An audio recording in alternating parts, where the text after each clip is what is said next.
everyone, this is Neha. Welcome back to the channel. Hope you all are doing great. तो बच्चा आज हम लोग स्टार्ट कर रहे हैं इंडियन इको का हमारा चैप्टर नंबर 3। क्या नाम है चैप्टर का? इकोनॉमिक रिफॉर्म सिंस 1991, यानी कि new economic policy of liberalisation, privatisation and globalisation. देखो ये चैप्टर थोड़ा सा लेंदी है, तो इस चैप्टर को हम लोग बहुत आराम से 4 पार्ट्स के अंदर कंप्लीट करेंगे। जैसे आज लिबरलाइजेशन पूरा पढ़ेंगे, कल प्राइवेटाइजेशन, थर्ड पार्ट में ग्लोबलाइजेशन, और फोर्थ पार्ट के अंदर ये जो इकोनॉमिक रिफॉर्म्स आए थे इसका हमारे देश पर क्या गुड इम्पैक्ट रहा, क्या बैड इम्पैक्ट रहा, प्लस आज की क्लास के भी कुछ छोटे छोटे से टॉपिक्स हैं जैसे डीमोनेटाइजेशन है, जीएसटी है, वो भी हम लोग पार्ट 4 के अंदर करके चैप्टर को कंप्लीट करेंगे। ठीक है, शुरू करें। अच्छा देखो, स्टार्ट करने से पहले बता देती हूँ कि इस चैप्टर में हमें पढ़ना क्या है। देखो, इंडियन इको का हम लोगों ने चैप्टर नंबर 1 क्या पढ़ा? Indian economy on the eve of independence, यानी कि इंडिपेंडेंस से पहले जब ब्रिटिशर्स हम पर रूल कर रहे थे तब हमारी इंडिया की इकोनॉमी कैसी थी। देन हम लोगों ने चैप्टर नंबर 2 पढ़ा कि भाई इंडियन इकोनॉमी कैसी थी 1950 से 1990 तक की। ये जो 40 साल तक का पीरियड था, इस पीरियड के अंदर इंडियन इकोनॉमी कैसी थी, हमारी इकोनॉमी में क्या क्या चेंजेस आए। उसके बाद में देखो 1991 के अंदर अगेन सब कुछ चेंज हो गया। 1991 के अंदर कुछ नई इकोनॉमिक पॉलिसीज आई, हम लोगों ने कुछ मेजर रिफॉर्म्स हम लेकर आए, यानी कि बड़े बड़े चेंजेस लेकर आए, जैसे लिबरलाइजेशन आया, प्राइवेटाइजेशन आया, ग्लोबलाइजेशन आया।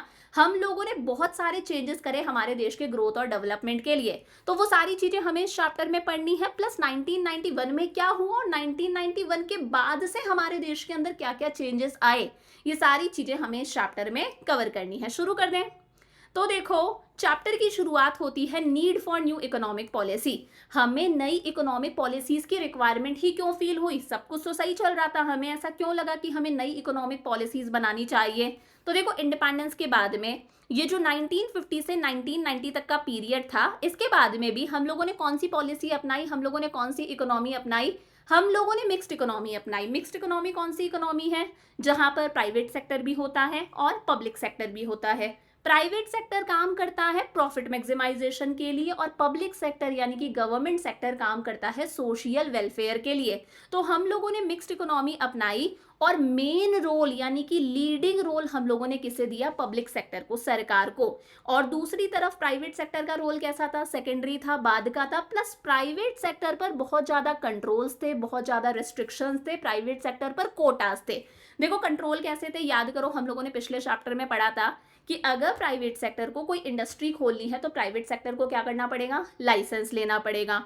और तो और अगर प्राइवेट सेक्टर की ऑलरेडी एस्टैब्लिश्ड इंडस्ट्री है, प्राइवेट सेक्टर को उसे एक्सपैंड करना है तो भी लाइसेंस लेना पड़ेगा। तो बहुत ज्यादा कंट्रोल्स थे।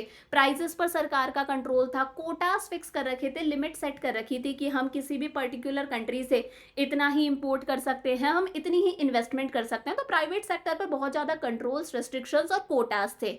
याद करो हम लोगों ने कौन सी स्ट्रैटेजी अपनाई थी? हम लोगों ने अपनाई थी इनवर्ड लुकिंग ट्रेड स्ट्रैटेजी, यानी कि 1950 से पहले जिन चीजों का हम इंपोर्ट कर रहे थे, अब हम उन्हीं का क्लोज सब्स्टिट्यूट हमारे देश में बनाने लग गए थे ताकि हमें इंपोर्ट ना करना पड़े। तो हम लोगों ने इनवर्ड लुकिंग ट्रेड स्ट्रैटेजी अपनाई कि जिन चीजों का पहले हम इंपोर्ट कर रहे थे वैसा का वैसा क्लोज सब्स्टिट्यूट, वैसा का वैसा प्रोडक्ट हम हमारे देश में बनाने लग गए थे ताकि हमें इंपोर्ट ना करना पड़े। मतलब कुल मिलाकर हम किस पर फोकस कर रहे थे? Self reliance, self sufficiency. हम चाहते थे कि भाई हम कहीं ना कहीं आत्मनिर्भर रहें।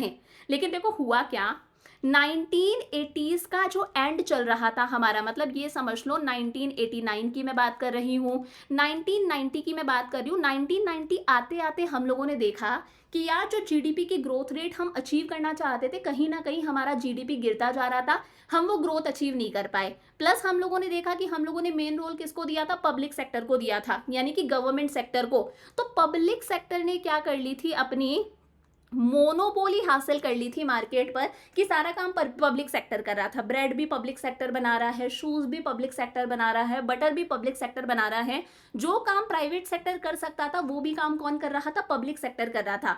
तो पब्लिक सेक्टर की मोनोपोली हो गई। अब पब्लिक सेक्टर में हम लोगों को देखने को मिला कि पब्लिक सेक्टर में बहुत ज्यादा करप्शन चलता है, भ्रष्टाचार है, बहुत ज्यादा लीकेजेस हैं। सरकार बोल रही है हम गरीबों तक इतना पहुंचाएंगे, बट एक्चुअली गरीबों तक उतना पहुंच ही नहीं पा रहा, बीच में ही गायब हो जा रहा है। तो इस तरह की चीजें पब्लिक सेक्टर में ज्यादा थी, डिले इन वर्क देखने को मिलता था, आज नहीं कल आना, कल नहीं परसों आना, पब्लिक सेक्टर एफिशिएंसी के साथ में काम नहीं कर रहा था।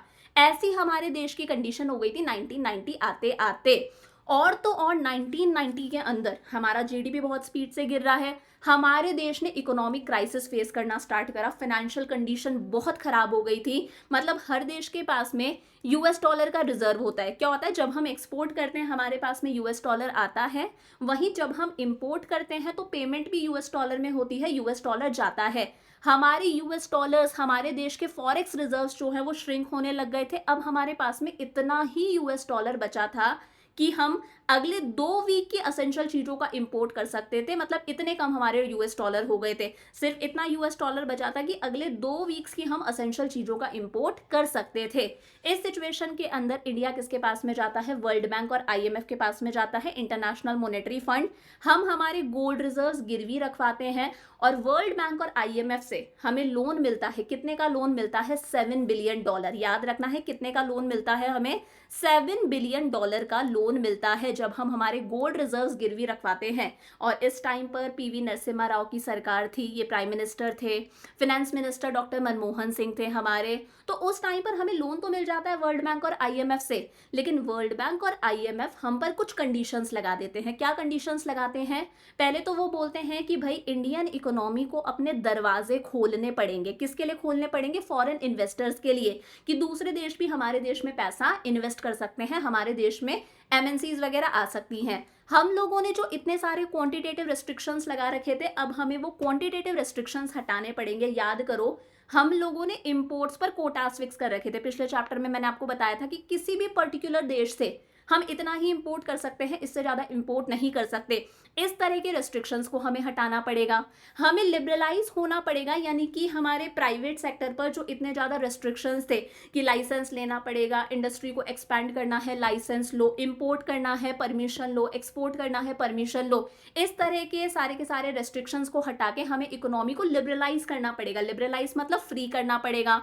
और तो और वर्ल्ड बैंक बोलता है कि हमें हमारे देश के अंदर प्राइवेट सेक्टर के रोल को इंक्रीज करना पड़ेगा और पब्लिक सेक्टर के रोल को डिक्रीज करना पड़ेगा, क्योंकि गवर्नमेंट सेक्टर सही से काम नहीं कर रहा था, करप्शन था, इनएफिशिएंसी बहुत ज्यादा थी। अब इंडिया क्या करे, हमें $7 बिलियन का लोन भी चाहिए, तो हम इन सब कंडीशंस पर एग्री करते हैं।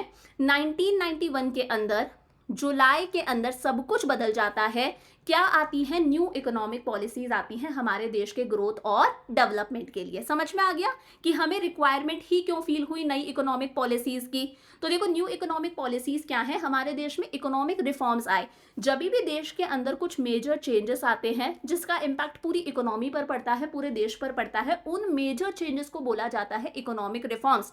तो 90s की क्राइसिस से देश को बाहर निकालने के लिए कुछ मेजर चेंजेस करे गए, जिन्हें हम लोग बोलते हैं न्यू इकोनॉमिक पॉलिसी। अब न्यू इकोनॉमिक पॉलिसी के 3 कंपोनेंट्स हैं, इसके अंदर 3 चीजें आई। पहला है लिबरलाइजेशन, सेकंड है प्राइवेटाइजेशन और थर्ड है ग्लोबलाइजेशन। देखो, पहले तो ये समझो, इससे पहले 1990 तक हमारे देश में एलक्यूपी चल रहा था। क्या चल रहा था, एलक्यूपी।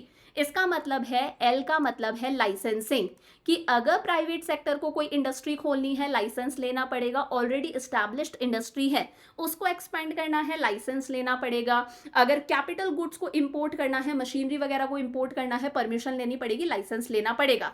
क्यू का मतलब है हर चीज के लिए कोटास फिक्स थे, कि आप इतना ही प्रोडक्शन कर सकते हो, आप अपने प्रोडक्ट की प्राइस इतनी ही रख सकते हो, किसी भी पर्टिकुलर देश से हम इतना ही इंपोर्ट कर सकते हैं। तो हर चीज के लिए कोटास यानी कि लिमिट सेट थी। और पी का मतलब होता है परमिट्स, कि अगर प्राइवेट सेक्टर को कुछ भी करना है तो उसे सरकार से परमिशन लेनी पड़ेगी। अगर आप इंटरनेशनल एग्रीमेंट साइन कर रहे हो एक्सपोर्ट इंपोर्ट से रिलेटेड, आपको परमिट्स लेने पड़ेंगे, यानी कि परमिशन लेनी पड़ेगी। तो इस एलक्यूपी की जगह पर, लाइसेंसिंग, कोटास और परमिट्स की जगह पर किसकी पॉलिसी आ गई, एलपीजी, लिबरलाइजेशन, प्राइवेटाइजेशन, ग्लोबलाइजेशन। कब की बात है, 1991 जुलाई की बात है। लिबरलाइजेशन का मतलब क्या है, फ्रीडम, इकोनॉमी को फ्री करना। प्राइवेट सेक्टर पर जो अननेसेसरी कंट्रोल्स लगे हुए थे, जो रिस्ट्रिक्शंस लगे हुए थे, उन्हें हटाना, प्राइवेट सेक्टर को फ्रीडम देना, मतलब इकोनॉमी को फ्री करना ही क्या है, लिबरलाइजेशन। प्राइवेटाइजेशन का सीधा सा मतलब है, पहले पब्लिक सेक्टर का मेन रोल था ना, तो पब्लिक सेक्टर के रोल को तो कम करना, सरकार के रोल को कम करना, और प्राइवेट सेक्टर के रोल को इंक्रीज करना, क्योंकि प्राइवेट सेक्टर एफिशिएंसी के साथ में काम करता है, दैट इज प्राइवेटाइजेशन। और ग्लोबलाइजेशन का मतलब होता है integration of various economies of the world, दुनिया के दूसरे देशों के लिए अपने दरवाजे खोल देना कि अब हम खुलकर एक्सपोर्ट भी करेंगे, अब हम खुलकर इंपोर्ट भी करेंगे। इससे पहले क्या हो रहा था, पिछले चैप्टर में हम लोगों ने पढ़ा था 1990 तक हम लोगों ने इंपोर्ट्स पर रिस्ट्रिक्शंस लगा रखे थे, लिमिट सेट कर रखी थी, इंपोर्ट्स पर हम बहुत ज्यादा टैक्सेस लगाते थे, यानी कि टैरिफ्स बहुत ज्यादा थे। इस तरह के रेस्ट्रिक्शंस को कम करा गया कि अब हम खुलकर एक्सपोर्ट भी करेंगे, खुलकर इंपोर्ट भी करेंगे, इंटरनेशनल कंपटीशन हम फेस करेंगे, अगर हमारे प्रोडक्ट में दम है तो हमारा प्रोडक्ट सर्वाइव कर जाएगा। तो ये 3 चेंजेस आए, 3 कंपोनेंट्स हैं हमारी न्यू इकोनॉमिक पॉलिसी के, लिबरलाइजेशन, प्राइवेटाइजेशन एंड ग्लोबलाइजेशन। समझ में आ गया अच्छे से? तो देखो इकोनॉमिक रिफॉर्म्स ये जो हैं, ये जो मेजर चेंजेस आए, छोटा सा टॉपिक है, ये जो हमारे देश के अंदर मेजर चेंजेस आए, हम चाहे तो हम इन चेंजेस को 2 कैटेगरीज में डिवाइड कर सकते हैं। एक है स्टेबलाइजेशन मेजर्स, ये सिर्फ आपके एनसीईआरटी में गिवन है, और दूसरा है स्ट्रक्चरल रिफॉर्म्स। देखो स्टेबलाइजेशन मेजर्स का मतलब है ऐसे चेंजेस जो शॉर्ट टर्म चेंजेस होते हैं, थोड़े टाइम के लिए हम कुछ चेंजेस करते हैं ताकि हम हमारे देश को स्टेबल कर सके, जो फ्लक्चुएशंस आ रहे हैं, उतार चढ़ाव आ रहे हैं, उससे हमारे देश को हम स्टेबल कर सके, उन मेजर्स को बोला जाता है स्टेबलाइजेशन मेजर्स। तो हम लोगों ने कुछ शॉर्ट टर्म मेजर्स यानी कि शॉर्ट टर्म स्टेप्स लिए थे ताकि हम हमारे देश को स्टेबल कर सके। अब स्टेबल कैसे कर सके, देखो उस वक्त 1990 के अंदर हमारा जो बैलेंस ऑफ पेमेंट्स था, यानी कि हमारा जो बीओपी था, वो कैसा था, डेफिसिट के अंदर था। अब ये क्या है, देखो बीओपी एक स्टेटमेंट है जिसमें हम हमारे एक्सपोर्ट्स रिकॉर्ड करते हैं, ऐसा समझ लो, और हम हमारे इंपोर्ट्स रिकॉर्ड करते हैं। होता क्या है, जब एक्सपोर्ट हम करते हैं तो हमारे पास में क्या आता है, यूएस डॉलर आता है, वहीं जब हम माल इंपोर्ट करते हैं तो हमें पेमेंट करनी पड़ती है, यूएस डॉलर जाता ज्यादा है। तो हमारे एक्सपोर्ट्स कम थे, यूएस डॉलर आ 100 रहा है, एक्सपोर्ट्स कम थे, इंपोर्ट्स ज्यादा थे क्योंकि हमें असेंशियल चीजों का इंपोर्ट करना पड़ रहा था। मैंने कहा इंपोर्ट्स 200 के, यूएस डॉलर आया 100 है, गया 200 है, मतलब ये जो बैलेंस ऑफ पेमेंट्स था ये हमारा डेफिसिट के अंदर था, यानी कि नेगेटिव था, कि एक्सपोर्ट्स कम थे, हमारे इंपोर्ट्स ज्यादा थे, और हमारे देश के अंदर हर चीज की प्राइसेस इंक्रीज हो रही थी। जब हर चीज की प्राइसेस इंक्रीज होती है उसे हम लोग बोलते हैं इन्फ्लेशन। तो ये 2 प्रॉब्लम्स को सॉल्व करने के लिए कुछ शॉर्ट टर्म के लिए स्टेप्स लिए गए, जिसे हम बोलते हैं स्टेबलाइजेशन मेजर्स।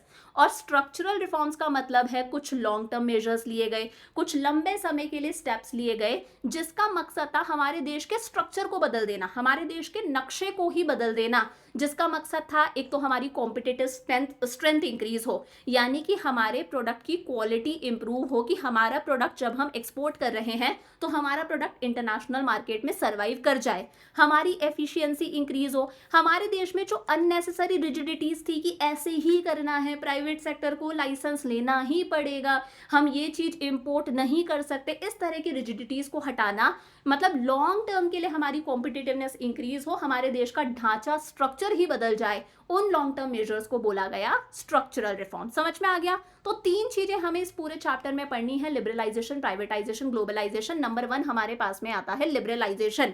अभी मैंने बताया लिबरलाइजेशन का मतलब है इकोनॉमी को फ्री करना। हमारे देश के अंदर प्राइवेट सेक्टर पर 1990 तक जो अननेसेसरी कंट्रोल्स लगे हुए थे, जो रिस्ट्रिक्शंस लगे हुए थे, उन रिस्ट्रिक्शंस को हटाना, वही लिखा है। लिबरलाइजेशन का मतलब है freedom of the producing units, यानी कि एंटरप्राइजेस पर, प्रोड्यूसर्स पर जितने भी डायरेक्ट और फिजिकल कंट्रोल्स लगे हुए थे उन्हें हटाना, इसका मतलब क्या है, लिबरलाइजेशन। ये सारे काम कब हुए, 1991 के अंदर लिबरलाइजेशन आया था।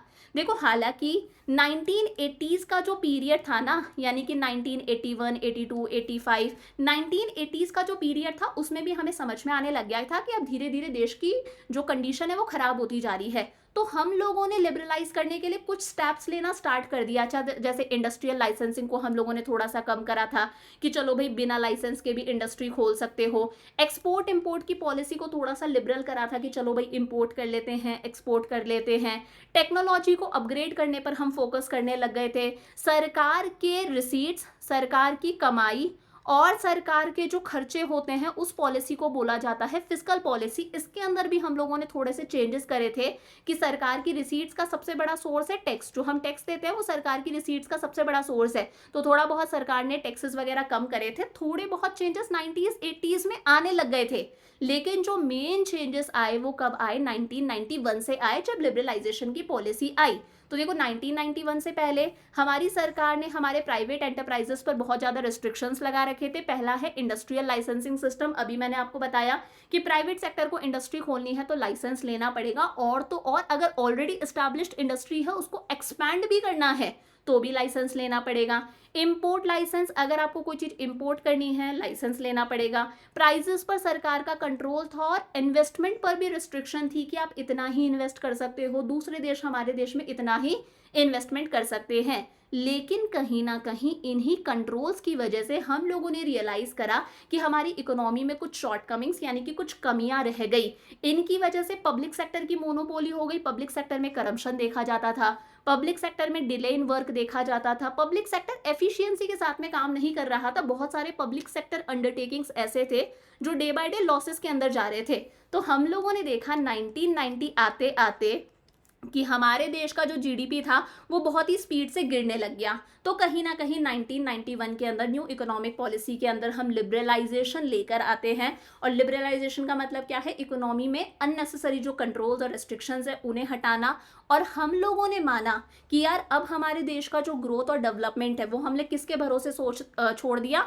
Market forces of demand and supply. अब सारी चीजें डिसाइड होंगी according to market forces of demand and supply. सरकार का रोल नहीं होगा। ऐसा ही होता है, ये किसी चीज की डिमांड है, ये किसी चीज की सप्लाई है, जहां इंटरसेक्ट कर गए ये हमारी प्राइस डिसाइड हो जाती है। ऐसा ही होता है, अगर किसी चीज की डिमांड बहुत ज्यादा होती है, सप्लाई उतनी नहीं है, तो अपने आप वो चीज क्या हो जाती है? महंगी हो जाती है। तो अब सारी चीजें डिसाइड करी जाती हैं according to market forces of demand and supply. तो हम लोगों ने हमारे देश का ग्रोथ और डेवलपमेंट किसके भरोसे छोड़ दिया? डिमांड और सप्लाई के भरोसे। समझ में आ गया लिबरलाइजेशन है क्या? अब देखो एक चीज ये भी आता है, एक छोटा सा क्वेश्चन गिवन है कि कंट्रोल्स लगाए ही क्यों जा रहे थे? 1990 तक हमारे देश पर इतने कंट्रोल्स ही क्यों थे? पहला मकसद था कि भाई जिस तरह से पब्लिक सेक्टर की मोनोपोली हो रही थी, हमारा मकसद था प्राइवेट सेक्टर की मोनोपोली ना हो जाए। क्योंकि प्राइवेट सेक्टर का मेन मकसद क्या होता है? Profit maximisation. प्राइवेट सेक्टर सिर्फ अपने प्रॉफिट्स को कमाने के बारे में सोचता है। तो हम चाहते थे कि प्राइवेट सेक्टर की मोनोपोली ना हो, इसलिए हम लोगों ने प्राइवेट सेक्टर पर लाइसेंसिंग सिस्टम लगा रखा था। और हमारा मकसद था कि देश के फाइनेंशियल रिसोर्सेज यानी कि देश के पैसे पर सिर्फ बड़े बड़े इंडस्ट्रियल हाउसेस का ही कब्जा ना हो, सारा पैसा बड़े बड़े इंडस्ट्रियल हाउसेस के पास में ही ना हो, देश में सब लोगों के पास में पैसा होना चाहिए। इसलिए कहीं ना कहीं हम लोगों ने प्राइवेट सेक्टर पर रेस्ट्रिक्शंस और कंट्रोल्स लगा रखे थे। लेकिन इसका इम्पैक्ट जो था वो बुरा हुआ, हमारे देश का जीडीपी गिर गया। तो देखो जो लिबरलाइजेशन की पॉलिसी थी इसके अंदर बहुत सारे चेंजेस आए। अलग अलग सेक्टर्स पर इसका क्या प्रभाव पड़ा, क्या इम्पैक्ट रहा? पहला है industrial sector reforms. Industrial sector पर क्या असर हुआ? सेकंड है फाइनेंशियल सेक्टर रिफॉर्म्स यानी कि बैंक्स वगैरह। थर्ड है टैक्स रिफॉर्म्स, टैक्स के अंदर क्या चेंजेस आए? फोर्थ है फॉरेन एक्सचेंज रिफॉर्म्स कि हम कितने इंडियन रुपीस दे कि हमारे पास में एक यूएस डॉलर आए, इन चीजों में क्या चेंजेस आए? और trade and investment policy reforms, trade के अंदर एक्सपोर्ट इंपोर्ट के अंदर क्या क्या चेंजेस आए। तो साथ के साथ में याद कर लो इन पांचों के नाम और मुझे कमेंट्स में लिख दो। Industrial sector reforms, financial sector reforms, tax reforms, foreign exchange reforms and trade and investment policy reforms. पहला है इंडस्ट्रियल सेक्टर रिफॉर्म्स। इंडस्ट्रीज के अंदर क्या चेंजेस आए? बहुत ही आसान सा है। नंबर 1 है अबॉलिशन ऑफ इंडस्ट्रियल लाइसेंसिंग। पीछे पड़ा था 1950 से 1990 तक का पीरियड कैसा था कि अगर प्राइवेट सेक्टर को इंडस्ट्री खोलनी है तो प्राइवेट सेक्टर को क्या करना पड़ेगा? लाइसेंस लेना पड़ेगा। हम लोगों ने इस लाइसेंसिंग सिस्टम को ही अबॉलिश कर दिया यानी कि खत्म कर दिया। अब प्राइवेट सेक्टर बिना लाइसेंस लिए भी इंडस्ट्री खोल सकता है, लेकिन 5 इंडस्ट्रीज अगर आप खोल रहे हो तो इसके लिए आपको लाइसेंस लेना पड़ेगा। अगर आप liquor, cigarette, defence equipments, industrial explosives या फिर डेंजरस केमिकल्स से रिलेटेड आपकी इंडस्ट्री है तो आपको लाइसेंस लेना पड़ेगा। बाकी सारी इंडस्ट्रीज आप बिना लाइसेंस के खोल सकते हो। लिकर सिगरेट वैसे ही सेहत के लिए हानिकारक है, लाइसेंस लेना पड़ेगा। डिफेंस इक्विपमेंट्स के लिए भी लाइसेंस लेना पड़ेगा क्योंकि हर किसी के भरोसे तो नहीं सोच सकते। फॉर एग्जाम्पल हमारे जो सैनिक हैं, सोल्जर्स वगैरह हैं, जो भी हमारी डिफेंस फोर्स है वो लड़ाई करने गई और पता चल रहा है कि उनकी गन वगैरह ही काम नहीं कर रही, तो यहाँ पर भी लाइसेंस लेने की रिक्वायरमेंट है ताकि एक सिक्योरिटी रहे। इंडस्ट्रियल एक्सप्लोजिव्स की कुछ ब्लास्ट वगैरह ना हो जाए, लाइसेंस लेना पड़ेगा। और डेंजरस केमिकल्स का बढ़िया एग्जांपल है जैसे भोपाल गैस ट्रेजेडी। तो इस तरह का कुछ ना हो इसके लिए इन 5 इंडस्ट्रीज के लिए लाइसेंस लेने की रिक्वायरमेंट है। बाकी सारी इंडस्ट्रीज आप बिना लाइसेंस के खोल सकते हो। लाइसेंसिंग सिस्टम क्या हो गया? खत्म हो गया। फिफ्थ है contraction of public sector.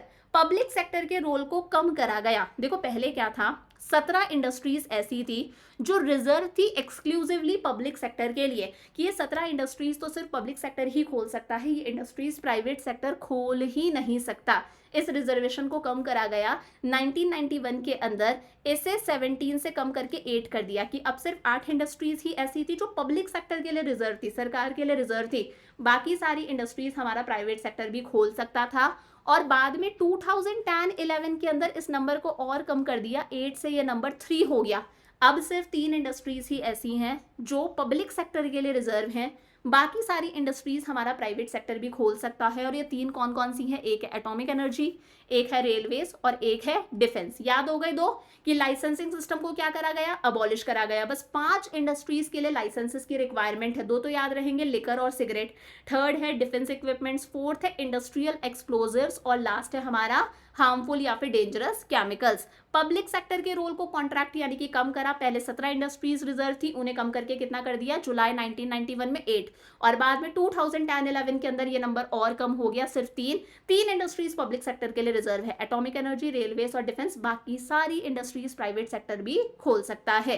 Third है D reservation of production areas. देखो पहले क्या था, जो प्रोडक्शन एरियाज थे वो स्मॉल स्केल इंडस्ट्रीज के लिए रिजर्व थे, यानी कि जो स्मॉल स्केल इंडस्ट्रीज, छोटी छोटी इंडस्ट्रीज होती हैं, इन्हें रिजर्वेशन मिल रखा था कि ये जो प्रोडक्ट है, ये पर्टिकुलर प्रोडक्ट तो स्मॉल स्केल इंडस्ट्रीज ही बना सकती हैं, लार्ज स्केल इंडस्ट्रीज इन प्रोडक्ट्स को बना ही नहीं सकती। स्मॉल स्केल इंडस्ट्रीज को रिजर्वेशन दे रखा था कि ये इंडस्ट्रीज तो स्मॉल स्केल इंडस्ट्रीज के तौर पर ही स्टैब्लिश हो सकती है, ये सामान तो एसएसआई स्मॉल स्केल इंडस्ट्रीज ही बनाएंगी। लेकिन इस रिजर्वेशन को खत्म करा गया।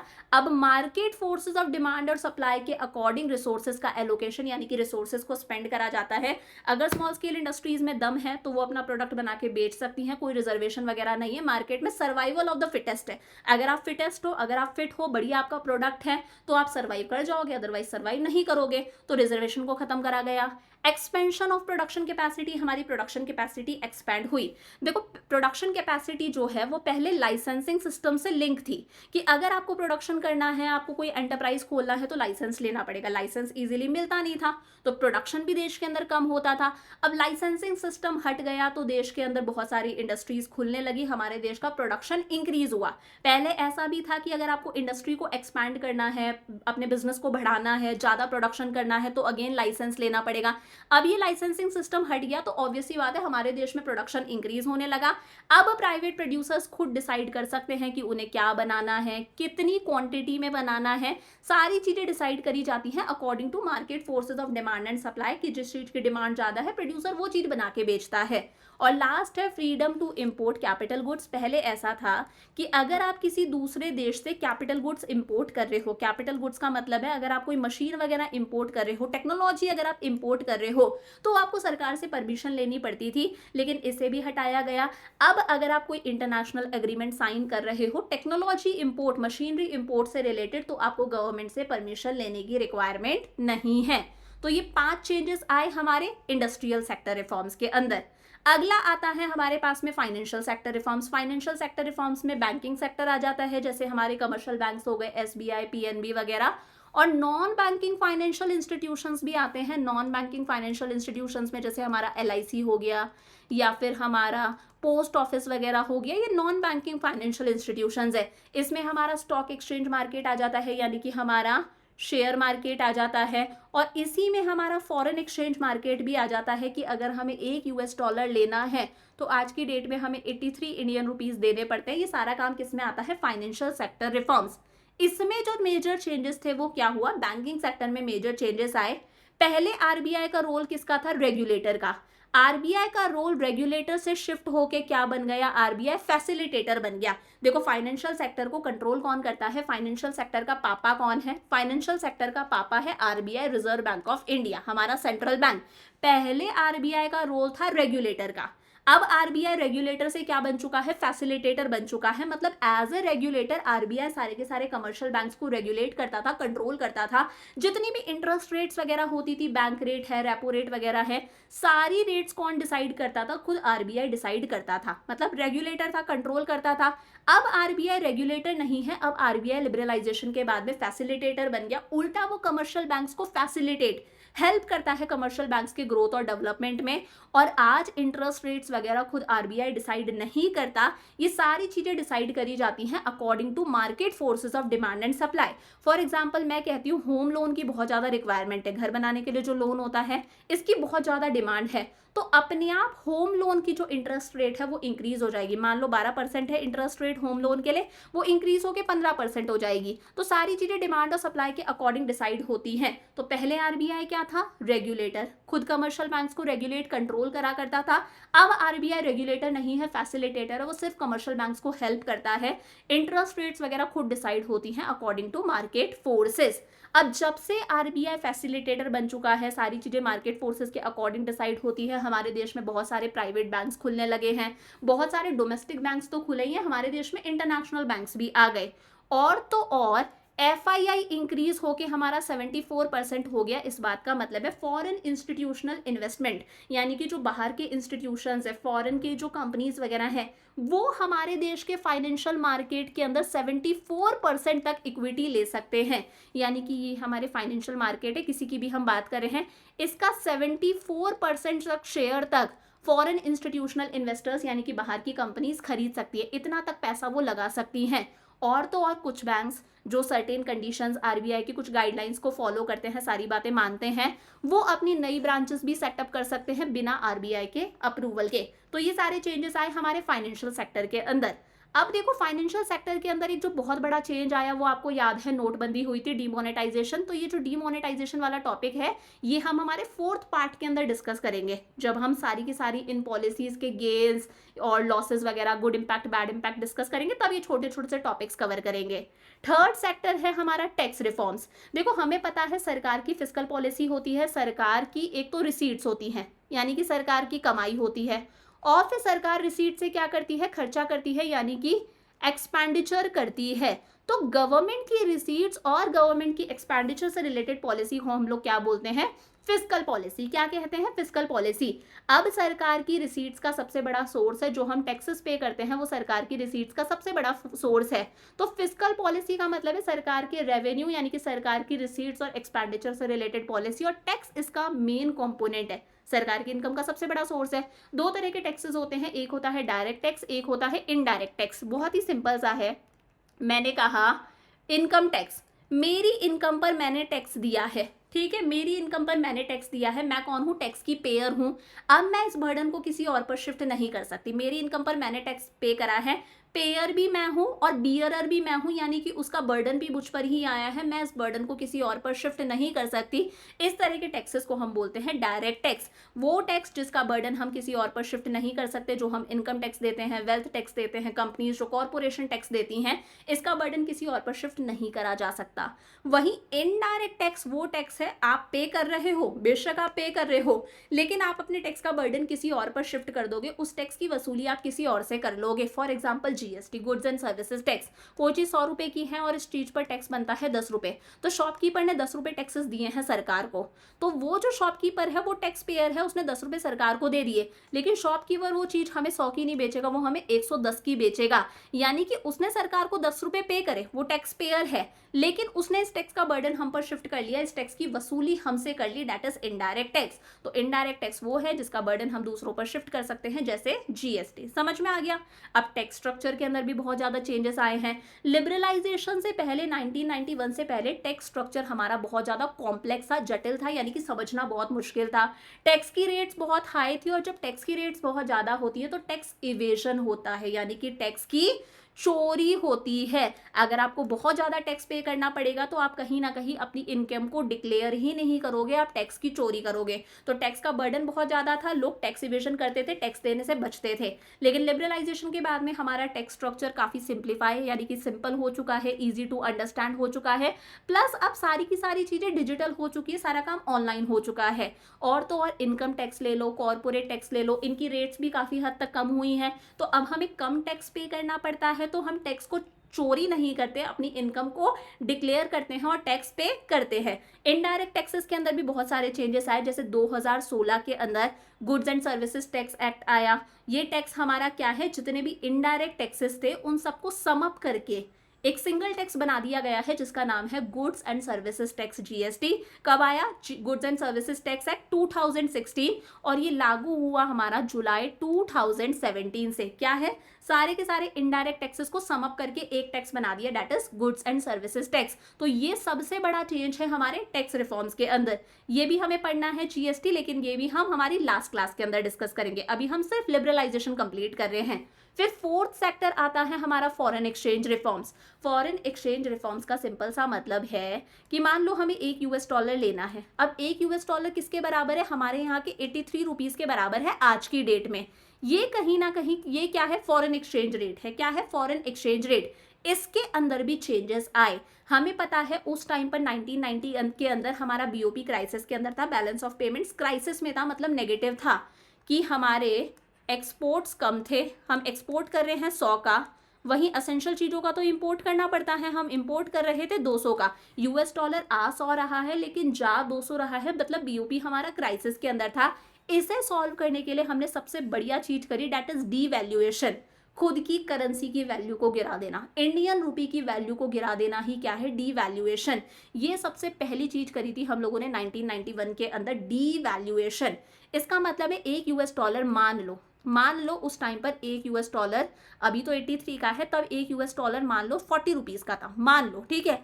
हम लोगों ने जानबूझकर हमारी करेंसी की वैल्यू को गिराया कि $1 लेना है तो 40 रुपए देने पड़ते थे।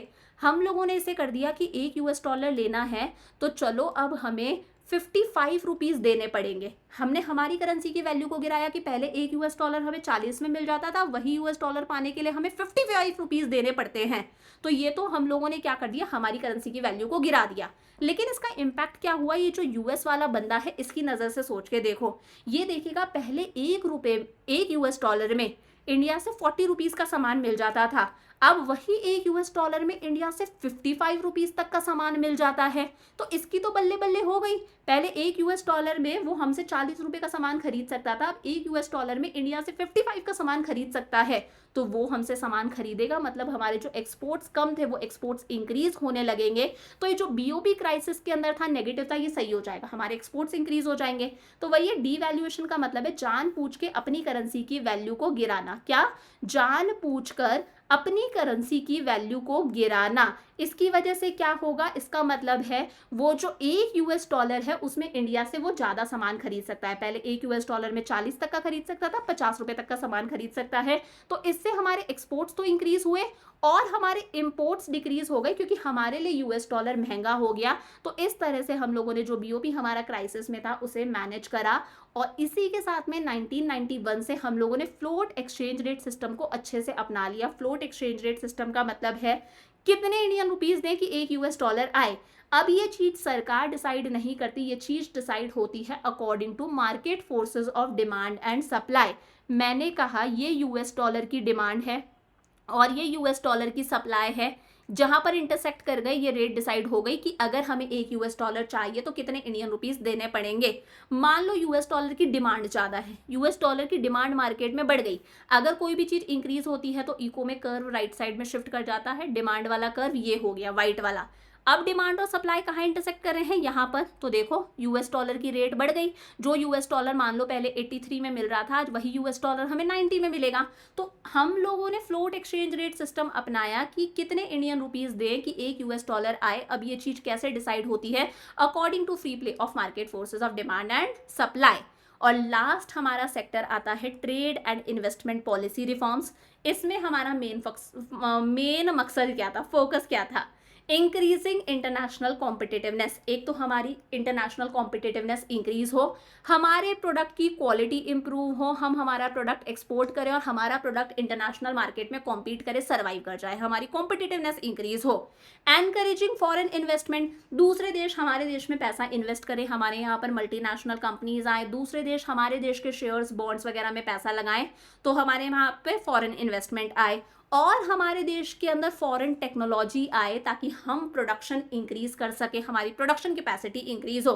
तीन मेन मकसद, हमारी कॉम्पिटिटिवनेस इंक्रीज हो, हमारे देश में फॉरेन टेक्नोलॉजी आए, हमारे देश में फॉरेन इन्वेस्टमेंट आए। अब ये काम हम लोगों ने कैसे करा, बहुत इंपॉर्टेंट है। पहला है dismantling of quantitative restrictions on imports and exports. हम लोगों ने पिछले चैप्टर में पढ़ा था कि हम लोगों ने इंपोर्ट्स पर क्या लगा रखे थे, कोटास लगा रखे थे, लिमिट सेट कर रखी थी कि किसी भी पर्टिकुलर देश से हम किसी भी चीज का इतना ही इंपोर्ट कर सकते हैं, इससे ज्यादा इंपोर्ट नहीं कर सकते। इस तरह के सारे रेस्ट्रिक्शंस को हटाया गया। एग्रीकल्चरल गुड्स हो गए, मैन्युफैक्चर्ड कंज्यूमर गुड्स हो गए, इन पर जितने भी रेस्ट्रिक्शंस थे ना कि इतना ही इंपोर्ट इतना ही एक्सपोर्ट कर सकते हैं, उन सारे रेस्ट्रिक्शंस को हटा दिया गया। रिडक्शन इन टैरिफ रेट्स, याद करो हम लोग जो इंपोर्ट पर टैक्स देते हैं, उस इंपोर्ट पर टैक्स देते हैं उसे क्या बोलते हैं, टैरिफ। हम लोग 1990 तक टैरिफ ज्यादा ले रहे थे, इंपोर्ट्स पर टैक्सेस ज्यादा ले रहे थे ताकि हम इंपोर्ट कम से कम करें। इंपोर्ट महंगा हो जाता है, टैरिफ ज्यादा होंगे। इस टैरिफ रेट्स को भी क्या करा गया, मॉडरेट यानी कि कम करा गया। इंपोर्ट पर जो टैक्स लग रहा था उसे कम करा गया ताकि हमारे देश में इंपोर्टेड गुड्स आए। थर्ड है रिमूवल ऑफ इंपोर्ट लाइसेंसिंग। पहले ऐसा था कि अगर आपको कोई चीज इंपोर्ट करनी है तो आपको लाइसेंस लेना पड़ेगा, अब से इस इंपोर्ट लाइसेंसिंग को भी खत्म करा गया। सिर्फ इतना सा है कि अगर आप कोई ऐसी चीज का इंपोर्ट कर रहे हो जो हेल्थ के लिए नुकसानदायक है, हजार्डियस है, जो एनवायरमेंटली सेंसिटिव अगर कोई चीज है, एनवायरमेंट के लिए नुकसानदायक है, इस तरह की चीजों के इंपोर्ट के लिए ही आपको लाइसेंस की रिक्वायरमेंट है। अदरवाइज आप सारी चीजों को इंपोर्ट कर सकते हो बिना लाइसेंस के। बाद में अप्रैल 2001 से जितने भी क्वांटिटेटिव रेस्ट्रिक्शंस थे मैन्युफैक्चर्ड गुड्स पर, एग्रीकल्चरल प्रोडक्ट्स पर कि हम इतना ही इंपोर्ट वगैरह कर सकते हैं, इन रेस्ट्रिक्शंस को कंप्लीटली हटा दिया गया, फुल्ली हटा दिया गया। हम कितना भी आराम से इंपोर्ट कर सकते हैं। और एक्सपोर्ट पर जो टैक्सेस लगते हैं उसे एक्सपोर्ट ड्यूटी बोला जाता है। पहले के जमाने में टैक्सेस को ड्यूटी बोलते थे। एक्सपोर्ट पर टैक्सेस को बिल्कुल अच्छे से रिमूव कर दिया, यानी कि हटा ही दिया, ताकि हम खुलकर हमारा प्रोडक्ट एक्सपोर्ट कर सके। एक्सपोर्ट करेंगे तो यूएस डॉलर आएगा, इसकी वजह से हमारी कॉम्पिटिटिव पोजीशन भी क्या होगी, इंटरनेशनल मार्केट में इंप्रूव होगी। तो एक्सपोर्ट पर जो टैक्स था उसे पूरी तरह से हटा दिया गया। समझ में आ गया? तो हुआ क्या क्या, फीचर्स क्या क्या है, एक बार रिपीट कर ले। इंपोर्ट पर जो कोटास थे, लिमिट्स थी, उसे हटाया गया। इंपोर्ट लाइसेंसिंग को खत्म कर दिया गया। सिर्फ हजार्डियस और एनवायरमेंटली सेंसिटिव इंडस्ट्रीज से रिलेटेड चीजों के इंपोर्ट पर ही लाइसेंस की रिक्वायरमेंट है। एक्सपोर्ट ड्यूटी को पूरी तरह से हटा दिया गया ताकि हमारे एक्सपोर्ट्स इंक्रीज हो, हमारे पास में यूएस डॉलर आए और हमारी कॉम्पिटिटिव पोजीशन भी इंटरनेशनल मार्केट में इंप्रूव हो। इंपोर्ट पर जो ड्यूटी टैक्सेस लग रहे थे, यानी कि जो टैरिफ रेट्स थी, उसे अबॉलिश नहीं करा गया, उसे कम करा गया। आज भी इंपोर्ट्स पर हम टैक्सेस देते हैं लेकिन रेट कम है। ट्रेड पॉलिसी लिबरलाइजेशन के बाद में ऐसी आई जिसकी हेल्प से डोमेस्टिक इंडस्ट्री जो है, डोमेस्टिक हमारी इकोनॉमी है, वो ग्लोबल मार्केट के साथ में इंटीग्रेट करे, यानी कि हाथ से हाथ मिलाए। हम लोगों ने हमारे दरवाजे खोल दिए कि हम खुलकर इंपोर्ट भी करेंगे, खुलकर एक्सपोर्ट भी करेंगे। अब हम हमारी डोमेस्टिक इंडस्ट्रीज को प्रोटेक्ट नहीं करेंगे फॉरेन कंपटीशन से, बल्कि हम कंपटीशन में उतरेंगे। पहले हम हमारी डोमेस्टिक इंडस्ट्रीज को प्रोटेक्ट कर रहे थे, अब प्रोटेक्ट करने की बजाय हम कॉम्पीट करेंगे। अगर हमारे प्रोडक्ट में दम है तो हम सर्वाइव करेंगे, it is survival of the fittest. अगर हम फिट है तो हम इंटरनेशनल मार्केट में सर्वाइव करेंगे। समझ में आ गया? एक छोटा सा टॉपिक है, कभी भी लिबरलाइजेशन को लेसस फेयर सिस्टम के साथ में, मतलब ये मत समझना कि लिबरलाइजेशन और लेसस फेयर सिस्टम दोनों एक है, दोनों अलग अलग बातें हैं। देखो, लेसस फेयर सिस्टम का मतलब क्या होता है, लेसस फेयर सिस्टम के अंदर सरकार का इंटरवेंशन होता ही नहीं है, गवर्नमेंट इंटरफेयर ही नहीं करती। सारे के सारे डिसीजंस प्राइवेट प्रोड्यूसर्स लेते हैं, सब कुछ प्राइवेट प्रोड्यूसर्स सारा सब कुछ डिसाइड करते हैं according to market forces of demand and supply. Government का कोई इंटरवेंशन नहीं होता। सरकार जो है वो सिर्फ लॉ, ऑर्डर और डिफेंस तक ही सीमित होती है। एक नाइट वॉचमैन का काम होता है सरकार का। लेसस फेयर सिस्टम मतलब सरकार का कोई इंटरवेंशन नहीं, सिर्फ प्राइवेट प्रोड्यूसर्स डिसाइड करेंगे क्या बनाना है, कैसे बनाना है, बना के किसको बेचना है, हर चीज डिसाइड होती है according to market forces of demand and supply. सरकार का काम सिर्फ लॉ, ऑर्डर और डिफेंस तक सीमित है, एक नाइट वॉचमैन का काम होता है। ये लेसस फेयर है। हम लेसस फेयर नहीं पढ़ रहे हैं, हम लिबरलाइजेशन पढ़ रहे हैं। लिबरलाइजेशन के अंदर सरकार का रोल होता है लेकिन कम होता है। सरकार जो है वो फ्रीडम देती है प्राइवेट प्रोड्यूसर्स को कि वो खुद डिसाइड कर सके कि उन्हें अपने रिसोर्सेज कहाँ एलोकेट करने हैं, कहाँ स्पेंड करने हैं, क्या बनाना है, कितना बनाना है according to market forces of demand and supply. But that doesn't mean कि सरकार का काम सिर्फ लॉ, ऑर्डर और डिफेंस तक ही सीमित है। सरकार भी प्रोडक्शन करती है, सरकार भी काम करती है, यहाँ पर सरकार का भी रोल है। बस सरकार ने प्राइवेट प्रोड्यूसर्स को फ्रीडम दे दी है, फ्लेक्सिबिलिटी है, दैट इज लिबरलाइजेशन। समझ में आ गया? तो आज हम लोगों ने लिबरलाइजेशन पूरा कर लिया। अब कल की क्लास में हम हमारा सेकंड करेंगे, दैट इज प्राइवेटाइजेशन। ठीक है, फिर परसों हम ग्लोबलाइजेशन करेंगे और इस चैप्टर के 4th पार्ट के अंदर जो आज हम लोगों ने 2 टॉपिक्स रखे हैं, एक तो हमारा डीमोनेटाइजेशन है, एक जीएसटी है, और ये जो पॉलिसीज थी इनका क्या गुड इम्पैक्ट रहा, क्या बैड इम्पैक्ट रहा, वो पार्ट 4 के अंदर डिस्कस करेंगे। सो अगर लगा ये लेक्चर आपके लिए यूजफुल है, मैंने डिटेल में सारी चीज़ें कवर करी है, देन प्लीज़ इन लेक्चर्स को अपने फ्रेंड्स के साथ में शेयर कर देना। It will give me a lot of motivation. So I will see you tomorrow. Lots of love. Bye bye.